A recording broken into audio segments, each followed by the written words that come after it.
باقی معاملات کا تو میرے اللہ کو پتہ ہے، بس ایک ادنا مکھی پہ میرے دل میں ترس آیا۔ ایک دن قرآن کی شرح لکھ رہا تھا، لکھنا بند کر دیا اور قلم پہ اس مکھی کے انتظار میں بیٹھا رہا، یہ چوسے گی خود اڑ جائے گی، اللہ کو یہی عمل میرا پسند ہے۔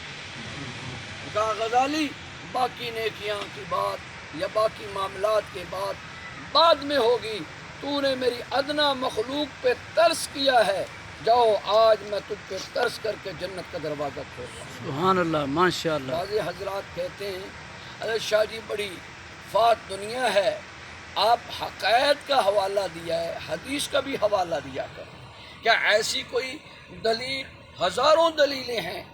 میں یہ حدیث رکھ کے اللہ کے دربار میں دعا کروں گا کہ اللہ ہمارے دل میں اپنے رشتہ داروں کے لیے، اپنے بھائیوں کے لیے، اپنے عزیزوں کے لیے، اپنے غلاموں اور نوکروں کے لیے ترس ڈال دے۔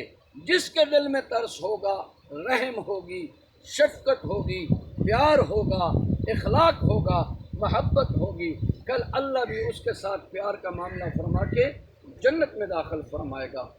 ایک حدیث میں آتا ہے ایک بدکارہ تھی، اپنی بدکاری کے مکان کو، دروازے کو بند کر کے اپنے پچھلے گھر میں جانے لگی تو رستے میں ایک کنواں تھا، اسی رستے سے گزرتی تھی، دیکھا کیا کہ ایک نجس کتا، وہ پیاس کی وجہ سے جو کنویں کے دائیں بائیں پانی گرتا ہے اس کی ٹھنڈک ہے، لیٹا ہے، زبان چاٹ رہا ہے لیکن پانی نہیں مل رہا، اور اسی وجہ سے وہ بے ہوش ہو کر گر گیا۔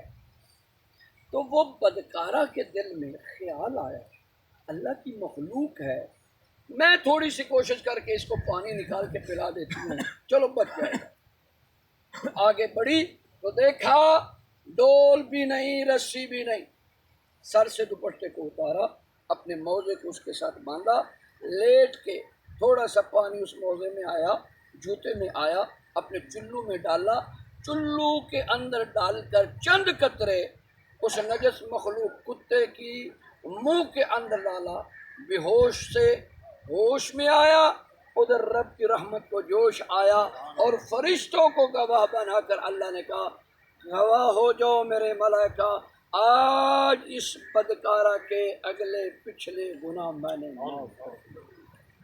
ایک ادنا مخلوق پہ، وہ بھی نجس مخلوق پہ انسان رحم کرے تو اللہ اس کے لیے جنت کا دروازہ کھولتا ہے۔ جب ہم اپنے بھائیوں پر، اپنے رشتہ داروں پر، اپنے مسلمان بھائیوں کا ترس کریں گے، شفقت کریں گے، رحم کریں گے، وہ اللہ کتنا رحیم، وہ اللہ کتنا کریم، وہ اللہ کتنا منان، وہ اللہ کتنا رحمان، جس کے عرش کے دروازے پہ لکھا ہے سبقت رحمتی علی غضبی، میری پکڑ تو شدید ہے، فعال لما یرید ان بطش ربک لشدید، اللہ کی شدت، اللہ کی پکڑ بہت شدید ہے، لیکن اس کی رحمت کتنی بڑھیا ہے۔ یہ ایک رحمت کا صدقہ ہے کہ آج ہم سب اکٹھے بیٹھے، ذات پات میں بھی فرق ہے، اکٹھے بیٹھے، یہ اللہ کی ایک رحمت، حدیث قدسی پڑھ رہا ہوں، ایک رحمت کا صدقہ ہے۔ انسان کو انسان کے ساتھ جوڑ رکھا ہے، جانور کو جانور کے ساتھ جوڑ رکھا ہے، درندوں کو درندوں کے ساتھ جوڑ رکھا ہے، پرندوں کو پرندوں کے ساتھ جوڑ رکھا ہے۔ اللہ اکبر، جنگل میں سارے ہوتے ہیں، امن سے گزر رہے ہیں، یہ ایک رحمت کا صدقہ ہے۔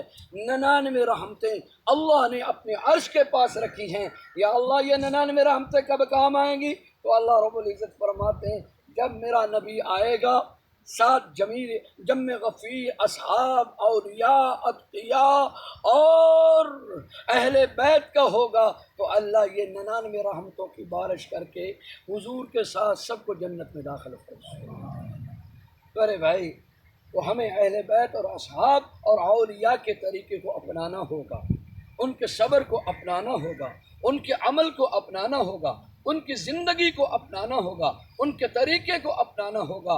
حسین قربان جاؤں اپنے بڑوں پر کہ جنہوں نے صبر کے دامن کو نہیں چھوڑا، صبر کے دامن کو نہیں چھوڑا، بچوں کو ذبح کروا دیا پھر بھی صبر کے دامن کو نہیں چھوڑا، بچوں کو ٹکڑے کروا دیا لیکن اللہ کے حکم کو اور اپنے نانا حضرت محمد الرسول اللہ صلی اللہ علیہ وسلم کی سنت کو، شریعت کو نہیں توڑا، نہ نماز کو قضا کیا نہ تلاوت کو قضا کیا۔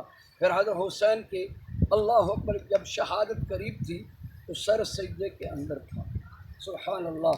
وہ ظالم آگے بڑھا اور گردن پہ چھری رکھی، خنجر رکھا، تلوار رکھی اور کاٹتے ہوئے کانپ رہا ہے۔ اللہ اکبر۔ تو یہ عام نہیں تھا، یہ وہ خاص تھا جو نبی کی گود میں پروان چڑھا ہے۔ یہ عام نہیں تھا، یہ وہ خاص تھا جس کو گڑتی کی جگہ پر، میٹھے کی جگہ پر، شہد کی جگہ پر، کھجور کی جگہ پر سب سے پہلے حسن و حسین کے پیٹ میں جو خوراک گئی وہ نبی اقدس صلی اللہ علیہ وسلم کی لعاب مبارک گئی۔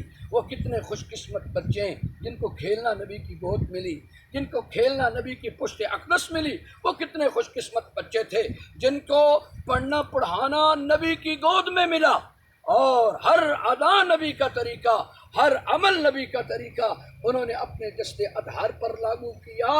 اور پھر یہ آپ کی لعاب اقدس جب گئی، سبحان اللہ سبحان اللہ، سیدھے کان میں میرے آقا نے اور الٹے کان میں میرے آقا نے حسن و حسین کے اذان کہی، جبکہ پوری تاریخ اسلامی کھول لیں کہیں بھی نبی کی اذان ثابت نہیں ہے کہ آپ نے خانہ کعبہ میں کھڑے ہو کر اذان کہی ہے، آپ نے اپنی مسجد نبوی میں اذان کہی ہے، آپ نے قبلتین مسجد میں اذان کہی ہے، آپ نے بیت المقدس کی مسجد میں اذان کہی ہے، آپ نے آسمانوں پر اذان کہی۔ نہیں، بخاری و مسلم میں ایک روایت آتی ہے آپ نے ایک دفعہ جنگل میں اذان کہی تھی اور 2 صحابہ ساتھ تھے اور ایک آقا کی ذات تھی، اور وہ آپ نے اذان اس لیے کہی تھی کہ میرا بولنا بھی امت کے لیے سنت ہو جائے اور اذان ثابت ہو جائے۔ جنگل میں کیوں کہی؟ مسجد میں کیوں نہیں گئی؟ جنگل میں اس لیے کہی کہ جنگل میں انسان نہیں تھے، درندے پرندے اور شجر تھے، اور وہ 2 مسلمان، وہ 2 نبی کے صحابی جو مقتدی بن کے نبی کے پیچھے کھڑے ہو کر نماز پڑھی۔ حضور صلی اللہ علیہ وسلم نے بھی فرمایا اور علماء نے بھی اس کی شرح لکھی کہ حضور نے بیت اللہ میں اور بیت المقدس میں یا مسجد نبی میں اذان کیوں نہیں کہی؟ اس لیے نہیں کہی کہ اگر نبی علیہ الصلوۃ والسلام کی آواز اذان والی حی علی الصلاۃ حی علی الفلاح امتی کے کان پہ پڑ جاتی، وہ امتی بیمار ہوتا، لاغر ہوتا یا کسی مصیبت میں ہوتا، وہ مسجد میں نہ آتا، وہ گھر بیٹھے ہی کافر ہو جاتا، وہ گھر بیٹھے ہی کافر ہو جاتا۔ کیوں بھائی؟ کہ نبی کے حکم کا انکار کیا ہے، اذان سن کر، نبی کی حی علی الصلاۃ سن کر، نبی کا حی علی الفلاح کا پیغام سن کر وہ گھر بیٹھا رہا۔ اللہ رب العزت نے کہا میرے محبوب تم نے یہاں اذان کہنی ہے یا حسن کے کان میں یا حسین کے کان میں، اور پھر تکبیر بھی حسن کے کان میں کہی، حسین کے کان میں کہی۔ پھر حسن و حسین کو ہم سلام پیش کرتے ہیں، انہوں نے اذان کا حق ادا کر دیا۔ اذان وہاں نانے کی سنی اور نماز کرب و بلا کے میدان میں ادا کی، سر سجدے میں اپنے سر کو کٹوا دیا، جسد الگ ہے، سر مبارک الگ ہے۔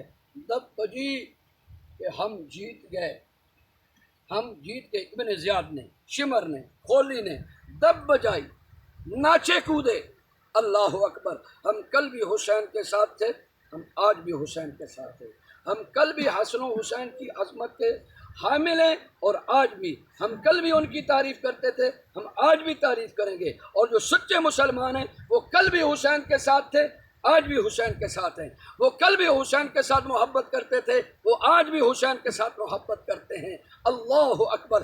جسد اور سر مبارک جدا ہے، ادھر دب بج رہی ہے۔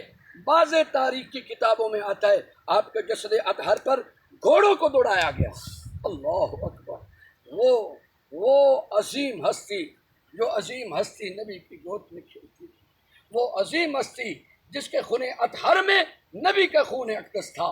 ہمارے ہاں من الدنیا، آپ گردن سے سونگا بھی کرتے تھے اور چوما بھی کرتے تھے۔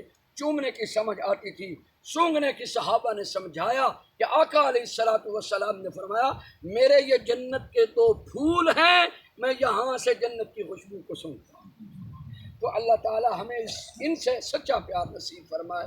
تو انہوں نے تب بجائی، ہم جیت گئے، حسین ہار گئے۔ مشیت مسکرا کے کہتی ہے ہارنے والا زمین پہ ہوتا ہے، ہارنے والا زمین پہ ہوتا ہے، نیچے ہوتا ہے۔ اللہ اکبر۔ تھوڑا سا چہرہ اٹھا کے تو دیکھو، حسین کے سر مبارک کو نیزے کی نوک کے اوپر کھڑا کیا ہے۔ بعض روایات، تاریخ کی روایتوں میں آتا ہے، دیکھنے والوں نے دیکھا لب ہل رہے تھے، ان لب سے قرآن کی تلاوت ہو رہی تھی۔ تو آج ہم حسین کا نام لیتے ہیں، لینا بھی چاہیے، کوئی انکار نہیں، لیکن ان کا نقش قدم بھی اپنانا چاہیے۔ ان کی ایک نماز قضا نہیں ہوئی، ہماری ایک ادا نہ ہو، پھر بھی ہم حسینی ہیں۔ تھوڑی سی سمجھ، تھوڑا سا پیار، اخلاق حسین والا اپنے دل میں بٹھاؤ اور عملی جامہ پہناؤ۔ انشاءاللہ کل آپ کا حشر نشر بھی انہی کے ساتھ ہوگا، وہ پکڑیں گے اور نانا کے پاس لے آئیں گے اور آقا علیہ الصلوۃ والسلام پکڑ کے جنت میں لے جائیں گے۔ اللہ رب العزت آپ کا حامی ناصر ہو۔ یہ اماں جی، ان کے ساتھ میری زندگی گزری ہے، میں 7 سال سے یہاں آنے لگا۔